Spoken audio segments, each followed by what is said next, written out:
I'm Bev. I'm Bev Bev. My full name is Bev twice. Bev Bev's a little formal. Bev Bev's first and last name. We are in my home studio, Guillotine. Basically just a real cunty name. It came from a few places. It's a sharp cutting implement, obviously, so it's relevant. And also I was thinking of like, you know, outside barbershops you see these grids of like haircuts, and it's like all these different like, you know, David Beckham and whatever like haircuts. Yes. Or you look on a stylist Instagram page, like you look at my Instagram, it's just a grid of heads and they're all disembodied, and I was like, it just looks like we're sort of displaying people's heads.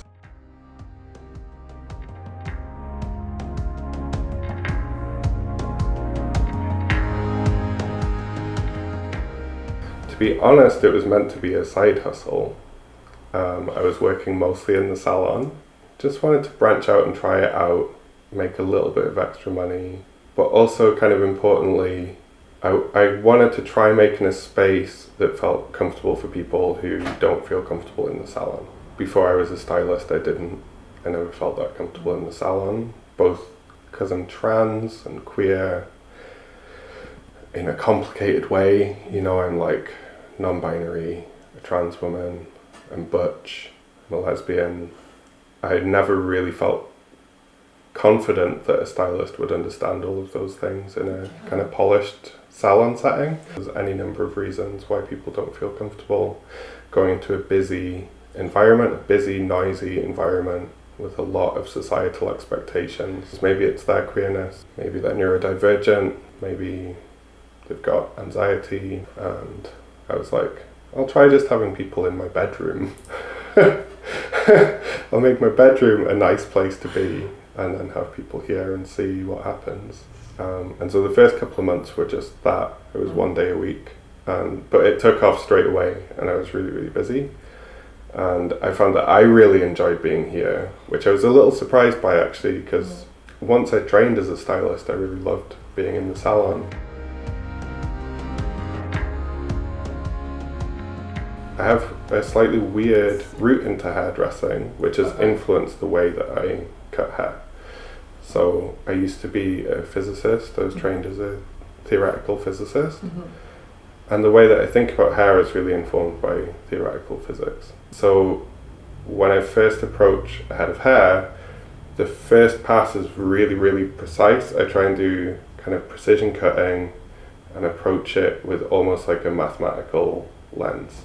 And in fact, when I was training, I used to come home and I would write down equations to try and figure out if the physics of how hair strands work kind of supports what I was taught, because I'd find it really confusing until I could understand it in that way. Often that first cut, it'll be a wet cut, and then once I'm dry cutting, that all falls to the side and it's much more visual and freehand cutting. And I think it's the combination combines to give this aesthetic, which is very highly structured. There's usually a very strong geometry in the cuts that I do.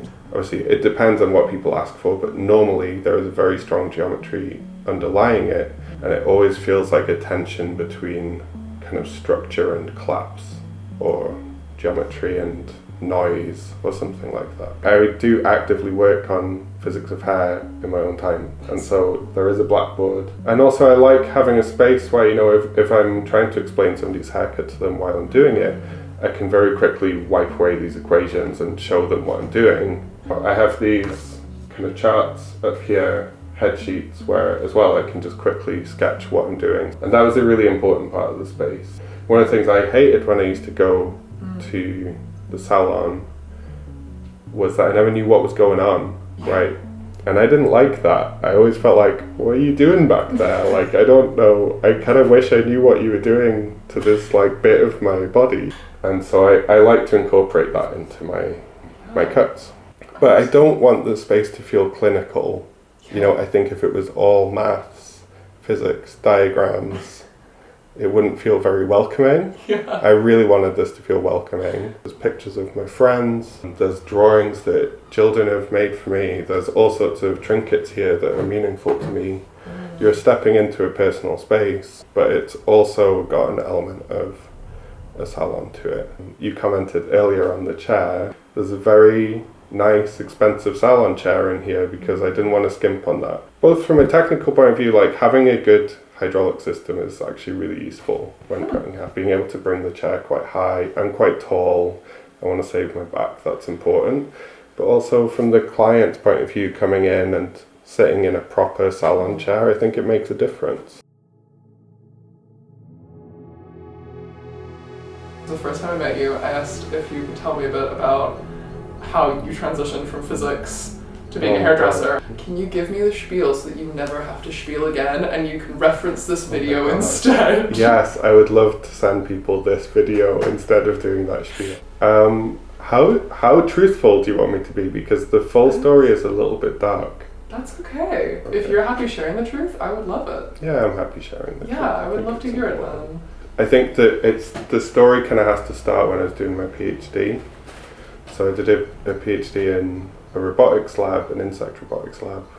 I did a mixture of things, a bit of neuroscience, a bit of robotics, and a bit of physics. And the academic side of it isn't super relevant, but during that time I was raped and my life kind of fell apart. I really struggled to keep on top of things that would normally be quite easy to keep on top of. And I couldn't really study so well because of where my head was at. And so my PhD stretched out in time, as they tend to do for lots of different reasons. My funding ran out. I was trying to find work. I couldn't really find work for a combination of reasons. I ended up unable to pay rent and I ended up homeless for about a year. I had an okay time. I never had to sleep rough. I think I was quite lucky in some ways. But it wasn't a great time. And eventually I was applying for lots of academic jobs and applying for lots of different types of jobs. And I was applying for less and less relevant jobs, and I ended up working as a postie delivering mail. And it's not something I ever would have considered for myself, but I found that I really loved some parts of it, especially in that context that I was in. I really loved that it was physical work, so it kept me in my body. I think after sexual assault or rape, like you really can end up disconnected from your body. And so the physicality of the work was really important for me. And the social connection, like you build relationships with the people that you're delivering mail to. And that was really important to me too. Like safe social interaction was so important to me at that time.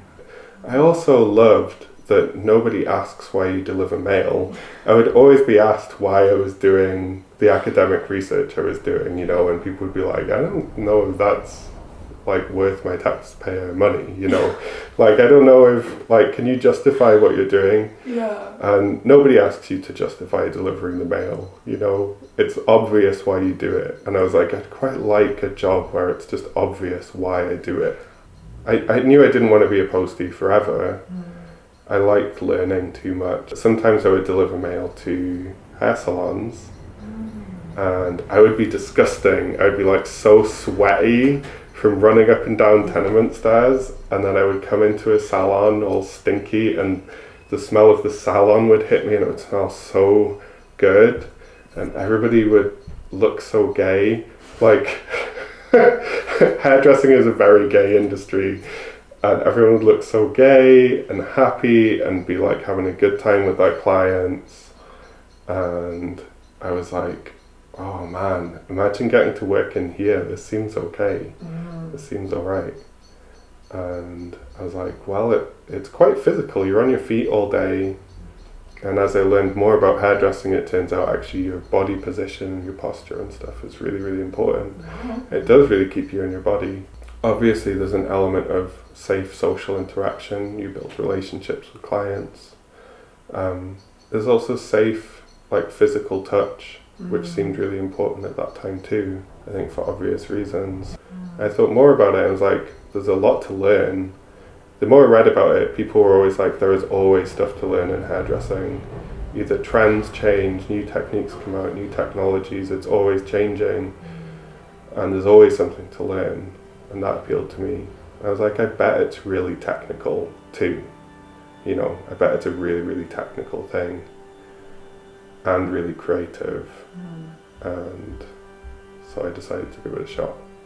But it was really, I think it was really actually quite closely tied to my experience of sexual assault and rape. It made it like a really safe job to go into. So I was 29 at the time. There was a particular team that I really wanted to train me, ideally. So when I'd been homeless, I used to go to the Sassoon salon in Edinburgh to get free haircuts. So I'd go in as a model for the training cuts, and a trainee would cut my hair. And because it was a trainee cut, I would hear all of the instruction that was being given to the trainee during the haircut. And Sassoon is like the gold standard for precision haircutting. Like they have a very highly developed system for cutting hair, and they think about hair in very technical terms at Sassoon. And I was amazed by just the level of knowledge and attention that was given, I think, during those training sessions that I was a part of. And so I really wanted to get trained at Sassoon. I looked it up and it had closed. When I decided to be a stylist, the Sassoon salon in Edinburgh had closed, and I was kind of gutted, and I started looking at other options.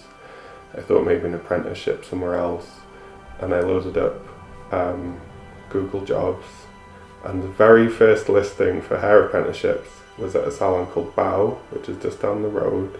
And it turned out all of the stylists, or a good number of the stylists from Sassoon, had opened their own salon called Bow, and they were looking for an apprentice. And so I was like, okay, that's the job that I need to get.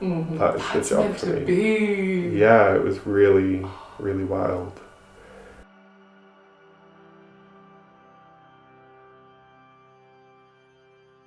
I think one of the wonderful things about salons is they often are community building. And so I was kind of thinking about this and thinking about how to get my clients together, because often they have a lot in common, right? Yeah. People that come to me will have a lot in common. And then while I was thinking about that, some people started asking me to matchmake them.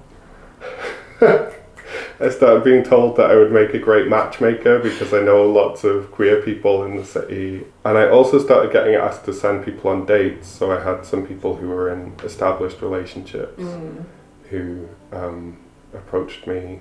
I have a bit of a reputation for going on ridiculous dates. And so amazing. People started asking me, like, can you suggest things for us to do? Yeah. And all these things kind of came together and condensed into my Rolodex. This is my Rolodex.